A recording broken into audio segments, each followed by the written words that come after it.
Hi friends, हमारा आज का जो टॉपिक है that is basics of titration. Titrations बहुत सारे तरीके की होती हैं और इसीलिए स्टूडेंट्स को इनसे बहुत डर लगता है। मैं कुछ नाम आपको बताता हूँ। Acid based titration, redox titration, complexometric titration, double titration, back titration, etcetera etcetera.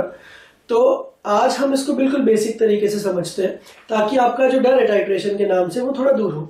Titration का बेसिक ऑब्जेक्टिव ये होता है to find out the concentration of unknown solution. Let's suppose हम लेबोरेटरी में गए, तो लेबोरेटरी में हमें एक सॉल्यूशन दिया गया that is a solution of oxalic acid. हमारा ऑब्जेक्टिव ये है to find out the molarity M1। But since हमें ये लेबोरेटरी में सॉल्यूशन दिया गया है तो वी नो कि इसका कितना वॉल्यूम अवेलेबल है, तो V1 तो हमें पता है, बट हमें इसकी मोलैरिटी निकालनी है। इसकी मोलैरिटी निकालने के लिए हम क्या करते हैं, हम कोई भी सॉल्यूशन ले सकते हैं जो कि लेबोरेटरी में अवेलेबल हो। This is our choice. तो हमने एक ब्यूरेट लिया, इसको ब्यूरेट बोलते हैं। इसमें हमने KMnO4 का non solution, this is very important, ये हमारी चॉइस है, ये हमारी चॉइस नहीं थी, ये क्वेश्चन तो हमें लेबोरेटरी में मिला था, ये हमारी चॉइस है। तो इसका स्टैंडर्ड सॉल्यूशन हमने लिया KMnO4 जिसकी मोलैरिटी हमें पता, ठीक है। अब हम इसका नॉब खोल देंगे और एक एक ड्रॉप करके ये नीचे गिरना शुरू होगा और KMnO4 जैसे ऑक्सैलिक एसिड के टच में आएगा तो ये वाली रिएक्शन शुरू हो जाएगी। KMnO4 plus oxalic acid gives CO2 plus Ml2 plus. Now the important point is, जब ये रिएक्शन हो रही है तो ये जो KMnO4 है, this KMnO4 is initially violet और purple in colour, but KMnO4 से जो बना Mn2 plus, this is colourless. इसका क्या फायदा होगा वो थोड़ी देर में देखते हैं। हमें इंस्ट्रक्शंस दिए गए हैं कि आपको ये नॉब तब बंद कर देना है जब आपको ये पता चल जाए कि ऑक्सैलिक एसिड जितना भी सॉल्यूशन में प्रेजेंट है वो पूरा खत्म हो गया। बट प्रॉब्लम ये है कि हमें पता कैसे चलेगा। जनरली हम लोग इस तरह की टाइट्रेशन, इसको आप रिएक्शन भी बोल सकते हो, this is simply a redox reaction, but since we are using this reaction to find out the unknown molarity, hence we say it as a titration. तो इस तरह की टाइट्रेशन में जनरली हम लोग एक आउटसाइड एजेंट यूज करते हैं जिसको हम इंडिकेटर बोलते हैं। इंडिकेटर का नाम अपने आप में इंडिकेटर क्यों है? Because it indicates that the reaction is over. Indicator एक ऐसी चीज होती है जो अपना कलर चेंज करता है और इसका जब कलर चेंज होता है तो हमें पता चल जाता है कि रिएक्शन खत्म हो गई। But we are lucky enough that इस रिएक्शन में हमें बाहर से इंडिकेटर डालने की कोई जरूरत नहीं पड़ेगी, पर हाँ कुछ रिएक्शंस में जरूरत पड़ती भी है। यहां पे क्यों नहीं पड़ेगी? Because KMnO4 itself is acting as an indicator, इसीलिए हमने इसका नाम भी रखा हुआ है सेल्फ इंडिकेटर। ऐसा क्यों? क्योंकि रिएक्शन से पहले इसका कलर था वॉयलेट और पर्पल, बट रिएक्शन के बाद ये हो गया कलरलेस। तो अब आप इसका मैकेनिज्म समझो। लेट्स सपोज ये सॉल्यूशन है, इसमें ऑक्सैलिक एसिड है, हम ऊपर से एक एक ड्रॉप करके KMnO4 डाल रहे हैं। तो KMnO4 की जो एक ड्रॉप है वो वॉयलेट पर्पलिश कलर की है, तो वो कलर ड्रॉप जैसे ही सॉल्यूशन में जाती है तो सिंस ऑक्सैलिक एसिड यहाँ पे प्रेजेंट है तो वो एक ड्रॉप ऑक्सैलिक एसिड से रिएक्ट करके कलरलेस हो जाती है।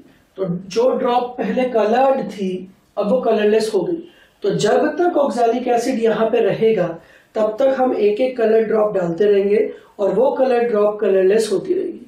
हमें बस उस टाइम का इंतजार करना है कि जिस मोमेंट पे मैं एक कलर ड्रॉप डालूं और उसका कलर चेंज ना हो, मतलब वो कलर्ड से कलरलेस ना हो। क्योंकि अगर ऐसा हुआ, दैट सिंपली टेल्स मी कि हमने KMnO4 का एक ड्रॉप डाला, उसका पर्पल कलर था और जैसे वो सॉल्यूशन के अंदर गिरा वो पर्पल का पर्पल ही रहा, वो चेंज नहीं हुआ।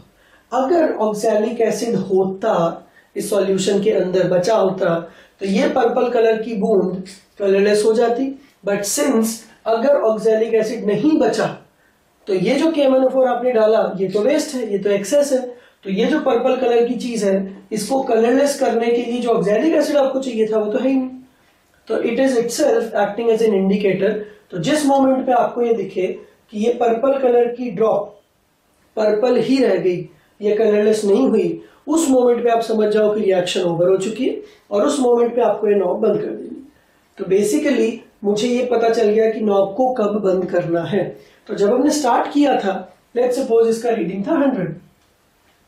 अब जब हमने ये नॉब बंद किया तो लेट्स सपोज इसका रीडिंग है 75।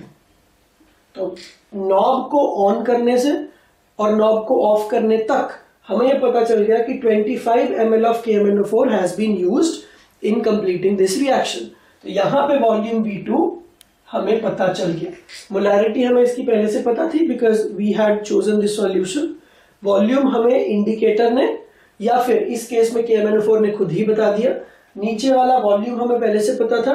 मोलैरिटी हमें निकालनी है, this was our objective. Now final thing, हमने एक और वीडियो में इसी रिएक्शन को बैलेंस करना सीखा था और balancing was based on charge balance.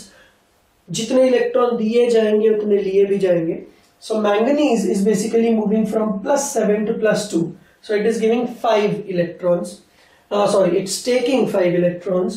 And carbon is moving from +3 to +4. So it's giving 1 electron each. तो हमारे पास कितने कार्बन है यहाँ पे? 2। तो 2 कार्बन मिलके 2 इलेक्ट्रॉन्स दे। तो अगर मैं इसकी बैलेंसिंग करूं तो यहाँ पे तो स्टोइकियोमेट्रिक कोफिशिएंट आ जाएगा 2 और यहाँ पे आ जाएगा 5। लेट्स सपोज इसके मोल्स है N2 और इसके मोल्स है N1। तो simply speaking N2 upon N1 is 2 upon 5. Now as we know that molarity is number of moles by volume, so number of moles become molarity into volume. So N2 is simply M2 into V2, N1 is simply M1 into V1, that gives me 2 by 5. अब आप ये देखिए कि आपको क्या क्या नहीं पता है। आपको M1 नहीं पता है बट आपको V1 पता है, volume of oxalic acid solution. आपको V2 पता है, कितना KMnO4 ने यूज किया। हमें M2 भी पता है। तो इन तीनों के यूज से we will be able to get the molarity. तो ये सिंपल से टेक्निक्स यूज करके टाइट्रेशन के मैक्सिमम क्वेश्चंस हो सकते हैं। आगे आने वाले वीडियोस में हम बहुत डिटेल में double titration, back titration, acid based titration के बारे में भी डिस्कशन करेंगे। Thank you.